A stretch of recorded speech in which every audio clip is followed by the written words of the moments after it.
No importa qué cultura del mundo visitemos, todas y cada una de ellas realizan música. La música es una actividad universal que parece inevitable encontrar en cada grupo humano. Pero, ¿cuánto hay de similar entre los distintos tipos de música que encontramos alrededor del globo? La música de cada cultura parece tener unas características que la hacen única, ya sea desde el número y tipo de instrumentos utilizados a las diferentes escalas musicales usadas. Pero, ¿podría ser que existieran algunos principios universales que guiaran nuestros gustos por la música? ¿Existen algunos principios por los cuales la música es capaz de transmitir algún tipo de emoción o información como si ésta se tratase de un lenguaje universal que superase fronteras? ¿O se trata, sin embargo, como han defendido los antropólogos y etnomusicólogos durante las últimas décadas, de un producto cultural tan variable, tan maleable y tan intrínsecamente ligado a las íntimas prácticas de los grupos humanos que hace que sea totalmente imposible encontrar en ellas ningún tipo de elemento común? Quédate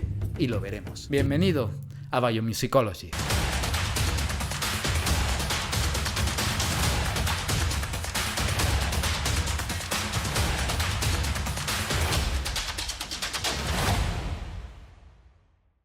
En nuestro vídeo anterior hemos hablado acerca de cómo las nanas parecen no solo encontrarse en todas partes del mundo, sino que además parecen tener unas características comunes que hace que sean reconocidas tanto por bebés como adultos de todas las culturas del mundo. Da igual que sea una nana de China, de Kenia, de Europa o de la India. La evidencia científica que tenemos hasta la fecha parece indicar que existen ciertos rasgos comunes a todas ellas. De hecho, hacia el final del vídeo os propuse un interesante desafío. Os mostré 4 canciones de 3 grupos étnicos de Siberia y os pedí que trataseis de identificar cuál de las 4 canciones era la nana y dejaseis vuestra respuesta en los comentarios. Hacia el final de este vídeo os daré la respuesta al desafío y veremos también cuántas de las personas que han contestado hasta ahora han acertado. Así que si todavía no lo has visto y te gustaría saber si eres capaz de adivinar cuál es la nana, te animo a que te pases por el vídeo y dejes tu respuesta en los comentarios. Y como siempre, si consideras valioso mi contenido, me ayuda mucho si le das like, te suscribes al canal, le das a la campanita y todas estas cosas que a los youtubers nos encantan. Las canciones que os mostré en el vídeo anterior vienen de la discografía Natural History of Song. En esta colección encontramos música vocal recogida de 86 sociedades de pequeña escala, o que podríamos llamar como sociedades tradicionales, que incluyen a cazadores-recolectores, sociedades pastorales y agricultores de subsistencia. Las canciones vienen de 30 diferentes regiones del mundo y están representados en ellas hasta 75 lenguajes. Estas canciones fueron recogidas por distintos antropólogos y algunas tienen incluso más de 100 años. La parte interesante es que de cada región se recolectaron canciones con hasta 4 tipos diferentes de funciones que eran comunes a todas las culturas de la muestra. Algunas son canciones para sanar, otras para bailar, otras de amor y otras para calmar a un bebé, o como las llamaríamos nosotros, nanas. Aquí tenemos un ejemplo de una canción para curar utilizada por los Mataco de Argentina.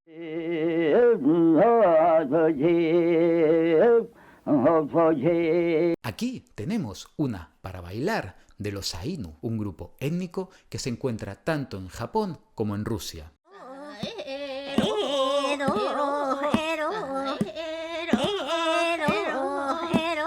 Aquí una para expresar amor de Serbia.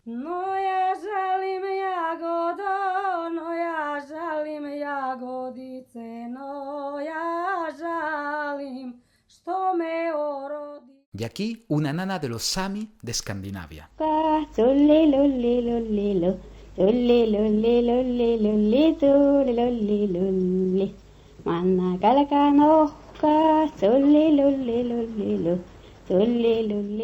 Hay varias canciones con diferentes funciones grabadas que pertenecen al mismo grupo étnico. Por ejemplo, al igual que hay una nana Sami, existen en la base de datos también canciones de amor Sami. Y sobre todo, variedad contextual. Es decir, aunque las nanas normalmente las canten mujeres, existen ocasiones y culturas en las que los hombres también suelen cantarlas y han sido recogidas e incluidas en esta base de datos. Como por ejemplo, esta nana de los pies negros de Estados Unidos.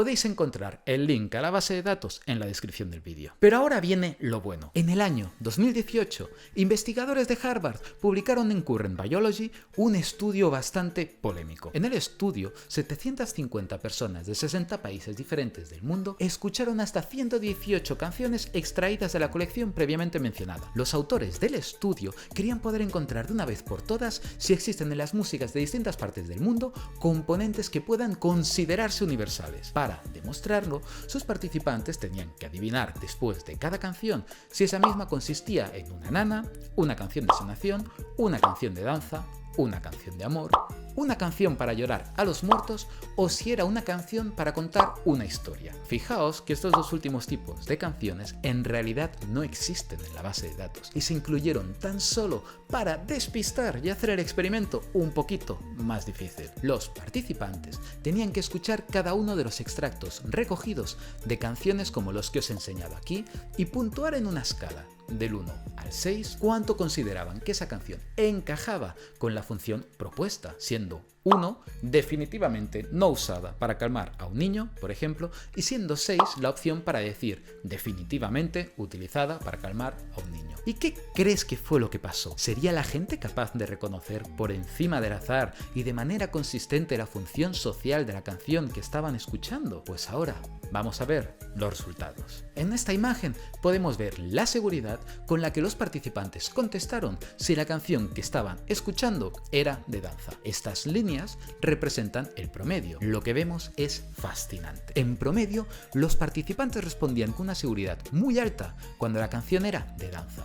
Si lo que estaban escuchando era una canción para sanar o una canción de amor, vemos que en promedio se mantenían neutrales con su seguridad acerca de si se trataba de una canción para bailar. Sin embargo, cuando escuchaban una nana, respondían claramente que ni de coña lo que estaban escuchando se trataba de una canción de danza. Y ahora fijaos en esto. Aquí vemos sus respuestas a la pregunta si la canción que estaban escuchando era una nana. De nuevo, vemos que los participantes clarísimamente fueron capaces de identificar que la canción era una nana y tendieron a identificar con bastante seguridad que el resto no lo eran. Finalmente, para las canciones de sanación y las de amor, encontramos que a pesar de que las personas tendieron también a identificarlas, lo que es fascinante igualmente en sí mismo, las diferencias no eran tan bestias ni tan grandes como con las canciones de danza o las nanas. Por último, como curiosidad, cuando les pidieron de clasificar con qué seguridad una canción podía ser utilizada para llorar a los muertos, cuando, como hemos dicho, era una pregunta trampa, ya que en el corpus no había canciones con esa función, la mayoría de personas tendía a asignarles las canciones de sanación. Y en la pregunta acerca de si consideraban que la canción era utilizada para contar una historia, tendían a asignarles las canciones de amor. Los autores, además,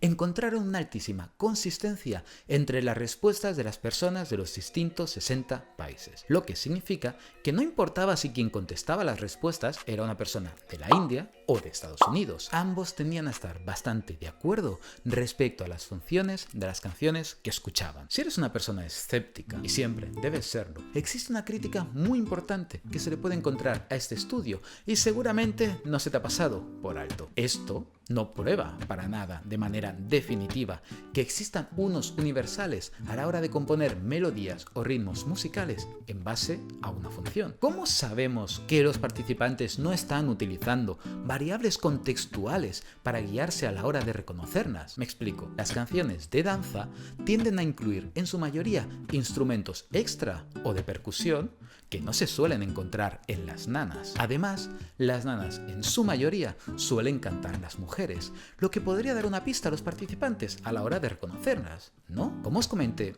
los autores, que son de Harvard y son muy listos, diseñaron la variedad de las canciones a mostrar de tal manera que tratase de incluir el mayor número de varianza contextual en todas ellas, con lo que encontrábamos desde un importante número, por ejemplo, de canciones con danza sin instrumentos, canciones de nana con instrumentos e incluso, como os he mostrado antes, nanas cantadas por hombres. De hecho, es un poco lo mismo que intenté yo con el pequeño desafío que os mostré en el vídeo pasado y cuyos resultados os voy a dar dentro de poco. Finalmente, por si no era suficiente, los autores del experimento desarrollaron también unos modelos estadísticos que no voy a entrar a resumir aquí, sí, pero que les permitieron comprobar si los resultados se mantenían incluso al controlar ese tipo de variables contextuales. Encontraron que los resultados se mantenían. Este estudio, aunque quizás no os lo parezca, ha levantado muchísimas ampollas.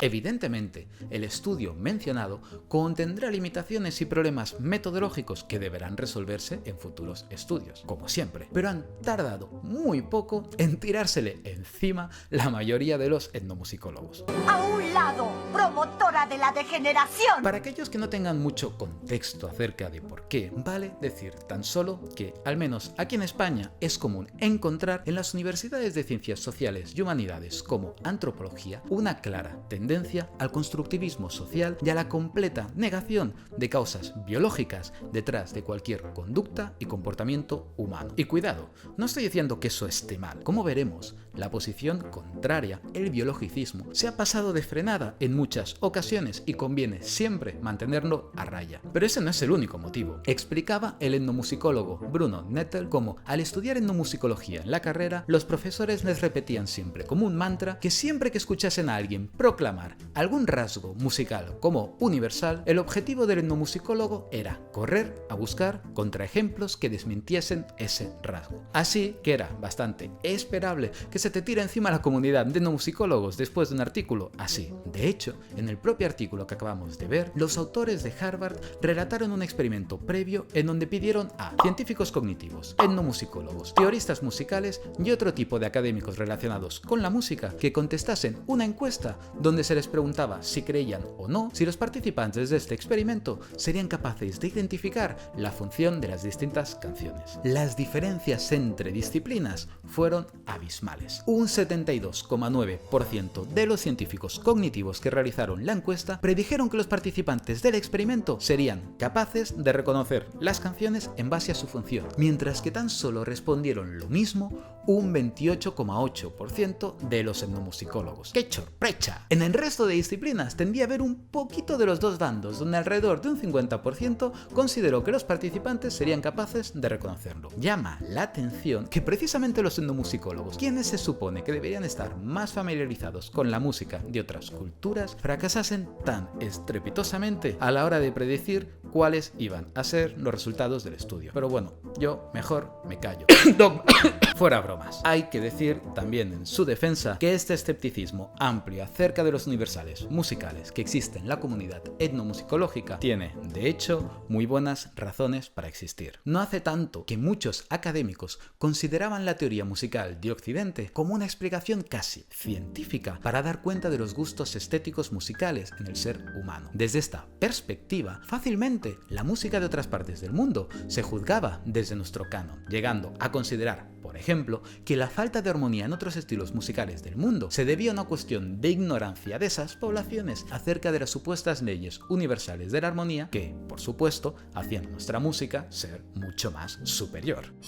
Nunca se preguntaron si, por casualidad, podía resultar que a esas otras culturas no les gustaba que la música sonase así. El estudio reciente del que hablé en anteriores vídeos de investigadores del MIT en Bolivia con los Simane pareció revelar que estos no mostraban ningún tipo de preferencia por los sonidos armónicos versus los disarmónicos. Aunque he de decir que tengo algunas objeciones a ese estudio, pero ya lo hablaremos en otro vídeo. Lo importante a resaltar es el poder que tiene la cultura y el entorno a la hora de guiar no solo nuestros gustos, sino la propia forma que tenemos de percibir nuestro mundo. Y es el gran motivo por el que la psicología parte de un gran problema. El problema de haber utilizado durante los últimos 100 años, mayoritariamente como participantes de sus estudios, a lo que se conoce como sujetos weird, un divertido acrónimo inglés que da cuenta de cómo la psicología ha tendido a basar sus estudios en sujetos extremadamente raros, es decir, sujetos occidentales, educados, siendo la mayoría de estos estudiantes de la misma universidad donde se realizan los estudios, y provenientes de países industrializados, ricos y democráticos. Por eso, la importante labor de la etnomusicología durante todos estos últimos años ha sido mostrar y valorar la variedad y riqueza de formas y diferentes maneras de entender la música que existen a lo largo de todo el mundo, y de las que hablaremos también en futuros vídeos. Es por el gran trabajo que han hecho los etnomusicólogos por el que los que hoy trabajamos en el campo de la cognición musical nos cuidamos mucho de diferenciar entre musicalidad, entendida como el conjunto de rasgos innatos y naturales constreñidos por la biología y la evolución, y la música,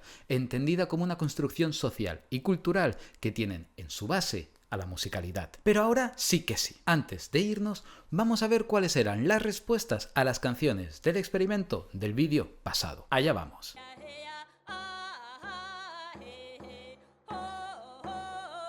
La primera canción era una canción de danza. La segunda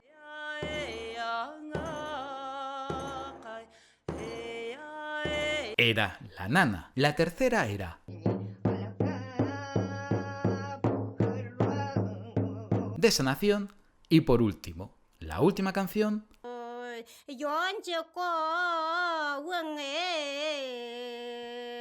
era de amor. ¿Qué? ¿Acertasteis? Vamos a ver las estadísticas de las respuestas de 20 personas. Fijaos qué interesante. Parece que estamos replicando en súper pequeñísima escala algunos de los resultados del experimento. Parece ser que la mayoría tendió a acertar con la canción de danza, un 60%. Y si os fijáis, también con la nana, un 55% de respuestas correctas. Finalmente, vemos que la gente tendía a confundirse más a la hora de clasificar entre las canciones de sanación y las de amor. Así que, aunque sea en pequeña escala, parece que hemos logrado, de momento, replicar los resultados del experimento. Ahora que lo sabes, no olvides compartirlo con tus amigos y familiares para saber si ellos serán también capaces de reconocerlas. Pues eso es todo por hoy. En el siguiente vídeo exploraremos no solo hasta qué punto podemos ser capaces de identificar las funciones que cumple una determinada música alrededor del mundo, sino también qué emociones elicita. Algo que nos llevará a una de las preguntas más misteriosas que han existido detrás de la música. ¿Por qué la música nos da placer? Allí te espero, así que no olvides suscribirte y darle a la campanita para no perdértelo cuando lo tenga listo. Un saludo y hasta otra.